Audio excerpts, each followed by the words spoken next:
So hey, welcome to New York State Manufacturing Now, the podcast and now video series that's powered by FuzeHub. My name is Steve Melito. We're here on day 2 of the New York State Innovation Summit, and I am with Gary Kardys from Marktech Optoelectronics. Gary, how are you? All right, how are you doing today? I'm doing well. We've just been sitting here talking about the show, and have you had a pretty good show so far? Did you meet some folks that might become customers? Yeah, there's a lot of companies that are also co-exhibitors that we've met and talked to that are, developing a sensor, an optical sensor that needs our components. We're really a component manufacturer. We don't make the finished sensor. We'll make the semiconductor devices that go into those components. So, the sensing element, like a photodiode detector or a light source. So we can detect light, and then we can also provide a source of light. Not just the visible light that you see, but like deep into the ultraviolet, the invisible portion, down to 235 nanometer, or up to, what we call infrared, near infrared, shortwave infrared, or midwave, all the way up to 4,300 nanometers, And all those different wavelengths have different characteristics and interact differently with chemical compounds or biomarkers in your blood, like cholesterol. We have customers that are using our light to detect cholesterol or blood alcohol or other diseases, cancers and stuff. Okay. So you're not just doing things to light up a room. No. These lights have a lot of different functions. Yeah. What are some of those different applications they're used for? You mentioned medical. Yeah, a lot in medical. There are companies that are making biosensors that we'll wear. Companies that are making what's called smart toilets that will analyze your urine and tell you, if you're sick or your kidneys are going to fail, things like that. And then also phototherapy devices. You can use light to treat diseases like psoriasis or they call it photobiomodulation or phototherapy. To, infrared and red light also will actually heal a wound faster. So Gary, tell me about Marktech Optoelectronics, the company. Where are you located? How long have you been there? How many people work there? Yeah, the company was founded in 1985 by Mark Campito. Okay. And we're located in Latham, New York, but we also have a plant in Simi Valley, California. Okay. In New York, we mainly do testing and engineering and sales and marketing. And we have like a complete test lab, so we can test all the way down to 200 nanometers, up to 4,300 nanometers in both detectors and light or LEDs or light emitters. So we can characterize all the characteristics, what's called responsivity of a detector, or the peak wavelength and viewing angle of an LED, and all sorts of other electrical and optical characteristics, which is important when we're working with our customers and they're trying to understand and why a product is working or how to make it work better. So Sure. Now you're trained as an engineer. Sort of full disclosure, we worked together at Global Spec years ago. So a little bit about what you know. What is the average worker like at Marktech Optoelectronics? Do they have a technical background? Are they good at process type stuff? There's a wide variety. Some are, some have engineering degrees, and some don't, because you need a variety of skill sets, to serve the marketplace. So there's a wide range, I'd say. And your job title is Marketing and Business Development Manager. Yep. What do you see as some market opportunities for you these days? Well, with UV, what we call deep UVC LED, we can make down to 235 nanometers. Okay. And there's a trend in the industry, if you can get the wavelengths short enough, it doesn't penetrate deep into the skin, so it does very minimal damage. Okay. But it is even more powerful at killing germs and sanitization. So that's a big area. And water purification, sanitizing the air, either in duct or in what's called upper air light systems or disinfection systems, or just surface sanitization. And then also in a lot of sensing applications, UV is used for water quality, to sense nutrients and nitrates, proteins and different other compounds, and mercury vapor, and in gases, so also gas sensors. So that's a big area for us. And then we also work in the infrared, and again, there's gas sensing, phototherapy, photodynamic, applications, and then just a lot of general optical sensing, like for position and things like that. So. Okay. Can you talk about any space-related or military applications, or is that classified? Yeah. Well, a lot of our business is custom, so we've signed probably like over 360 non-disclosure agreements. So we can't really mention specific companies. We don't tend to do that just because we want to honor the NDA agreements. But your stuff is used in outer space on satellites. Yeah, in satellites, heart-lung machines, optical encoders, and like almost all the high-end automobiles, photoelectric sensors, which I mentioned, so that's for position and proximity. We work a lot of photoelectric sensor manufacturers. We've made things for treating like vitamin D deficiency, like babies sometimes, so they need a special light source. We've made those. Surgical lights that go on the tip of endoscopes, that are very small. Right. What's called a point source LED, which could be like 10 microns or 8 microns, and they're used in gun sights, but they can also be used to replace a laser when you only have a short distance, Sure. So for those that don't know what a micron is, how small is it? Well, it's a micron. It would be, 10 to the -6 of a meter. I've heard in my own layman's understanding it's about 1,000th of a human hair. Does that seem right? It's very small. So. Very small. Yeah. Got it. So Marktech, the company, Mark Campito's the owner. We met him earlier today, obviously. He's probably back in the booth at this point. Where do you think the company's going to be like in the next 5 or 10 years? What do you think will happen? I think we'll continue, serving a lot of the, optical sensing area. There's a lot of, even at this show, there's a lot of small companies developing optical sensors. One for, like, there's a company called Laby, and they actually bought our LEDs when I went and talked to them through DigiKey or Mauser, and they, would like to talk to us to, again, because we could customize and get them something even better than what they got from the standard product. And there's other, companies developing, get the other company, but they're developing a phototherapy device for autism. It's a Jellica light. Jellica light, yeah. So so there's a lot of companies, small startups or larger companies, using light, for sensing and for phototherapy.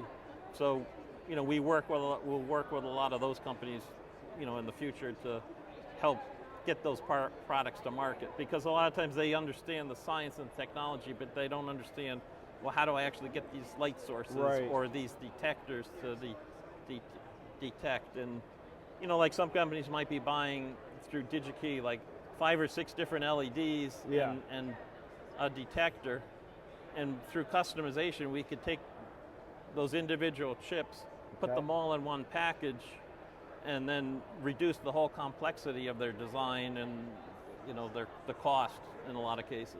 So if I'm understanding you correctly, you've got standard products, but it sounds like if I'm a potential customer and I look and I don't see what and you don't have what I need, I should ask you. Yeah, right? Exactly. Yeah, so we might have a 265 nanometer LED or a 255 in a TO can, and maybe you want it in a surface mount device package, an SMD package.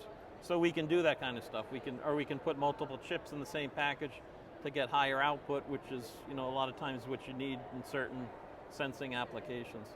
So you're adding value in addition to just being a manufacturer, which is obviously a very important thing, but you're able to customize it based on what they need. And we have those 360 NDA agreements. We have a long history of application engineering, and then taking products and testing them to validate the performance too.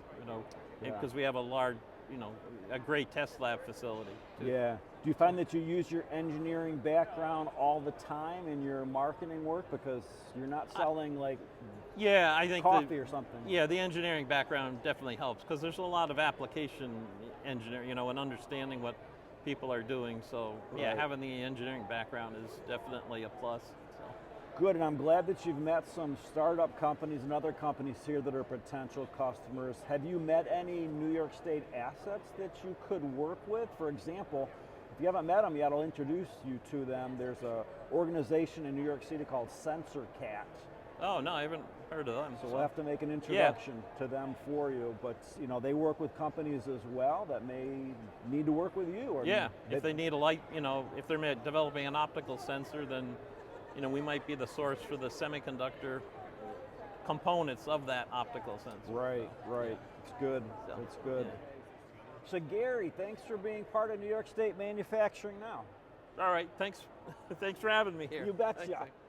All right, hey, welcome back to New York State Manufacturing Now, the podcast and video series that's powered by FuzeHub. I'm your host, Steve Melito.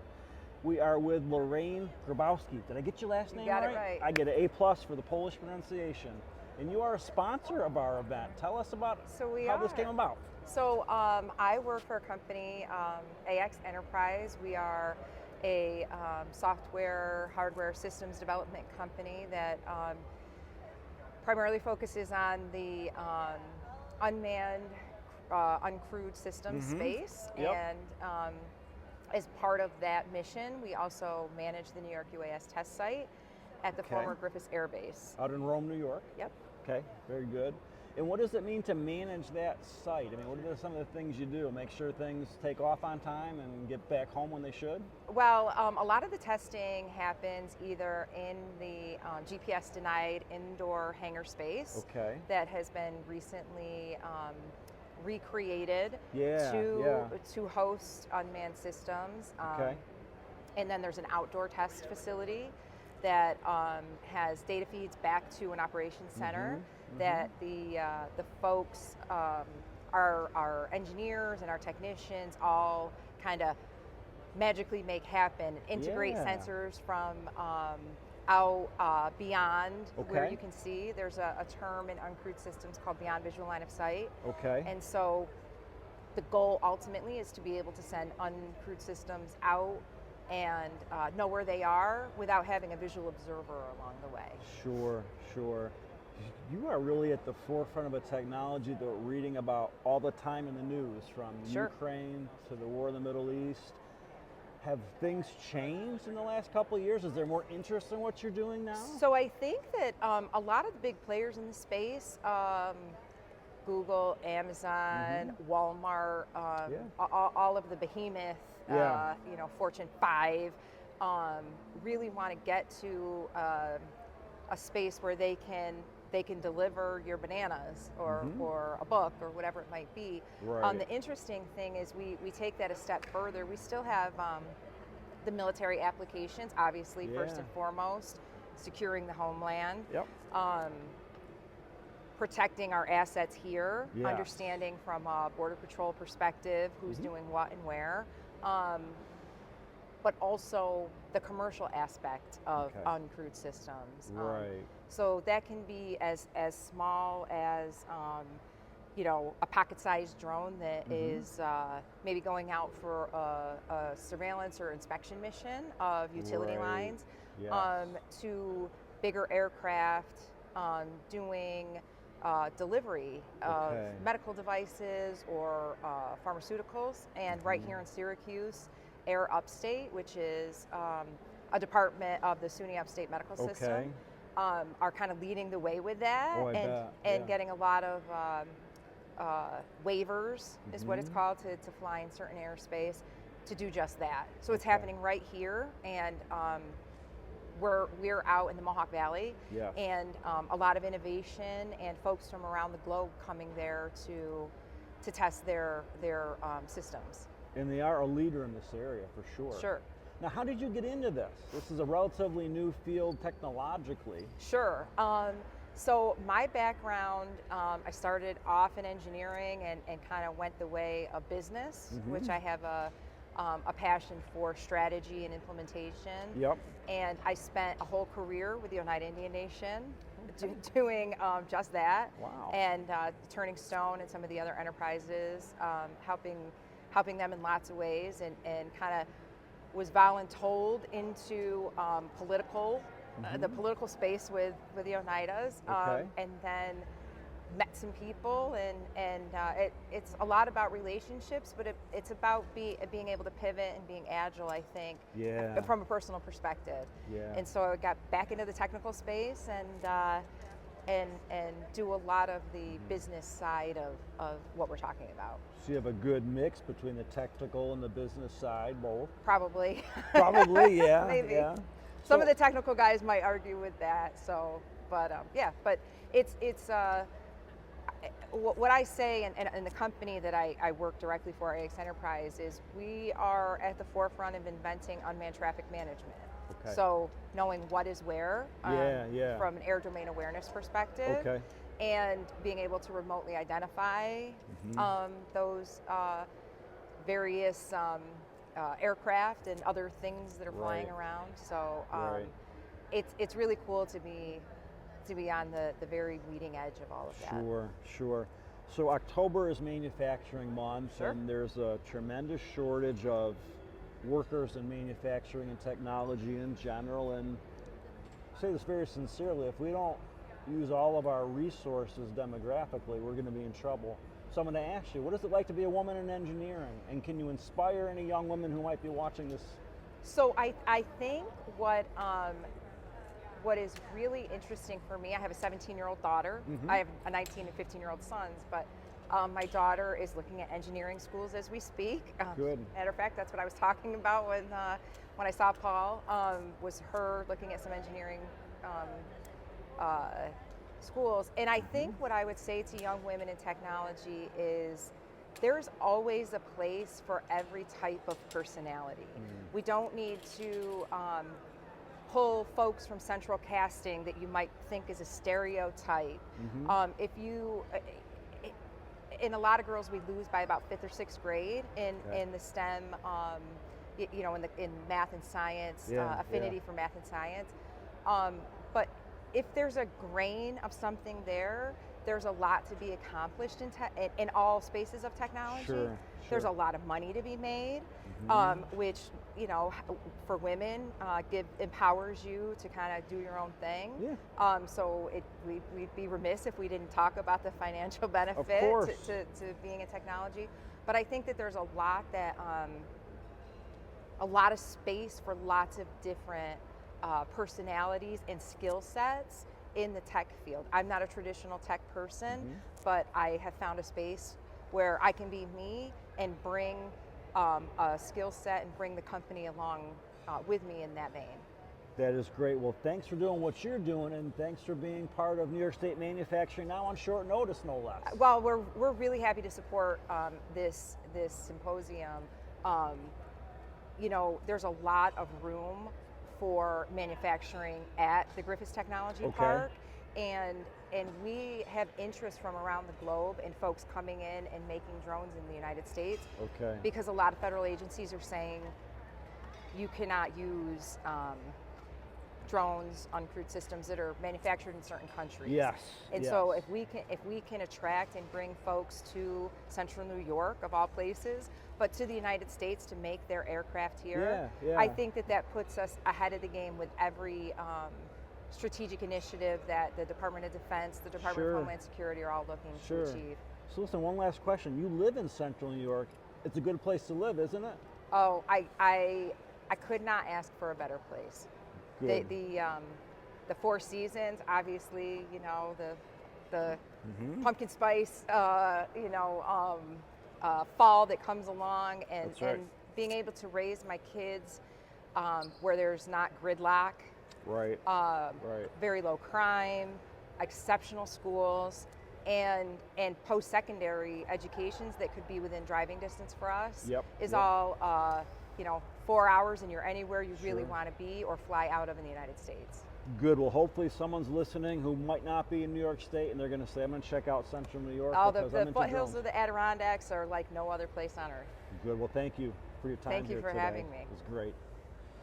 All right, hey, welcome back to New York State Manufacturing Now, the podcast and now video series that's powered by FuzeHub. I'm your host, Steve Melito. Day 2, New York State Innovation Summit 2024, Syracuse, New York. We are here with Lorraine Groff of Groff Networks. Welcome. Yeah, thanks for hosting me, Steve. So we got a couple of things in common. One being we both come from the same neck of the woods, and you went to Colgate University. I did.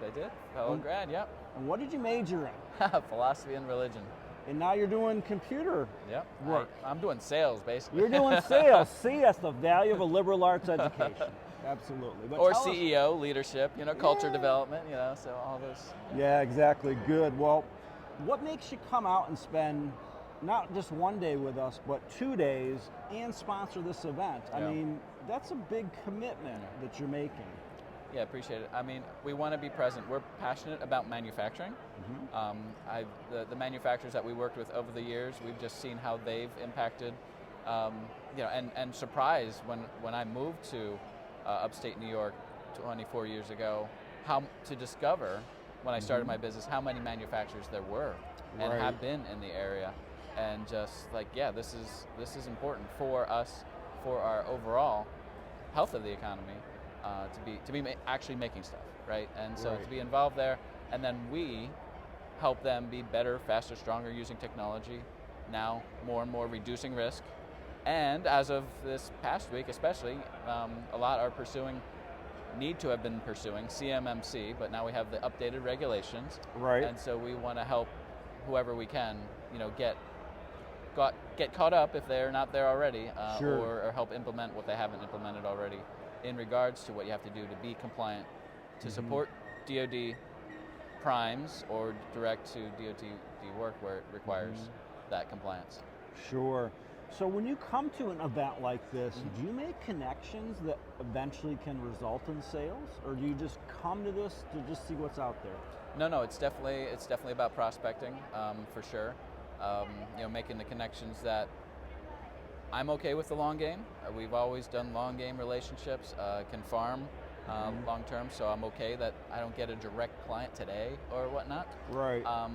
But I just made some really good connections, and I think I can contribute to some other organizations that are directly manufacturing related that are here, and some that just spoke, and they were like, oh yeah, let me connect you here, and because we want to give, right? We want to be able to help. There's not enough resources, especially in cybersecurity right now, to do what needs to be done for the small business, the small manufacturer.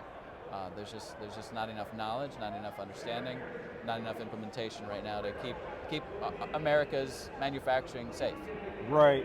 Now, for those that don't know a lot about cybersecurity, they'll hear a lot about cybersecurity. There's a lot of companies in the space, so.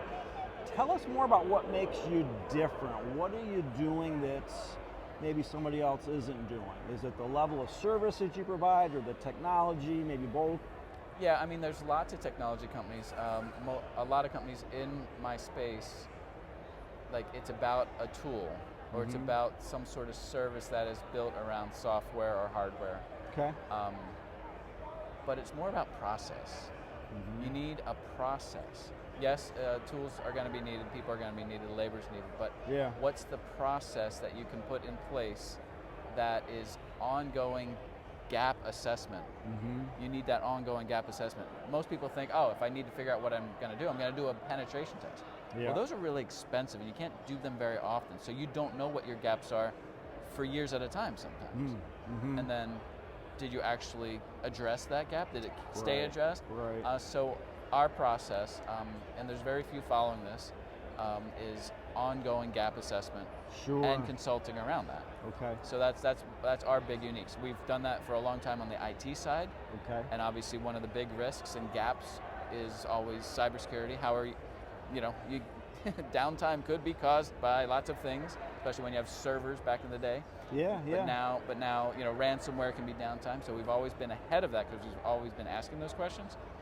But now we have, all these objective guidelines for cybersecurity that we can just go, listen, this isn't our opinion, this is the entire, industry's opinion on what you should be doing, and just help you. Like, we support them regardless of what they decide, but most prospects that I talk to are asking the question, I don't know what I don't know. Right. And so just helping them, surface that knowledge, then they can make informed decisions. And yeah, some risk has to be assumed. Sure. Has to be taken on, but they can address much more risk than they realize more affordably. And are most of your customers in the capital region? The majority, yeah, but we have across upstate New York and some downstate. Okay. Now we have a couple out of the state as well. We are national now. Okay, good, but you can also support Buffalo and Long Island. Exactly. And wherever. Yeah, exactly. And then we have an army across the country that we partnered with of smart hands. So we can go anywhere if we need to install or replace, emergency type stuff. But we went out to Phoenix to to install, to onboard a client, but we're doing everything else remotely. So we do the same, but we will go on site for that gap assessment, even if we don't need to, for 98% of what we're doing. Okay. Even if it's 2-3 hours away on a monthly basis. Right, and you're still in Troy? Yep. How do you like working in Troy these days? Oh, it's come a long way, right? Troy, we love Troy. Yeah. Yeah. All of our kids so far graduated Troy High, and we have the third one in Troy High, and a few more there, and yeah, it's just a great community. We thought we'd be there for a year or two, 24 years ago, and sometimes life just works out still that there way. now. Yeah, we love it. Yeah, good. So we could be talking about Kant and Nietzsche and all sorts of things philosophical, but how did you get into this? How'd you know? Those were the two that I put together Wild guess. In the senior thesis. Rabbit trail for sure, but in the 90s I was in the computer center. That was my work-study job. Oh, okay. Babysit the printers and get the printouts. Yep. And clean viruses off of floppies. Oh man. So I did it about 3 years, here and there, a couple different things. But then when I got engaged and needed to come back to the States to get a haircut and a real job, I was just like, it was the tech bubble. So no experience, no education in tech, and I was able to get a job. And then we landed in Troy, and slowly but surely. The rest is history. Worked it up, yeah. Yep. So how about the future? Where do you think you're going to be in 5 years with the business? 5 years, we're looking at 5 years is probably double what we're doing because of the need and the unique selling that we do have. It's a high value proposition. Yep. Not everyone needs it. It's not the fit for everybody, but because of it, and we're serious about growth because there's some pretty cool things that we've come across. Like we're ranked highly nationally for what we do.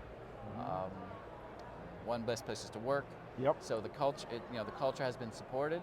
Good. And we just feel that it's really important to be able to help others as much as possible, as fast as possible, because again, the small businesses of America don't have enough heroes in this realm. Right. Well, Lauren, it's great to have you with us here, and thanks for sponsoring this event today. We appreciate your continued support.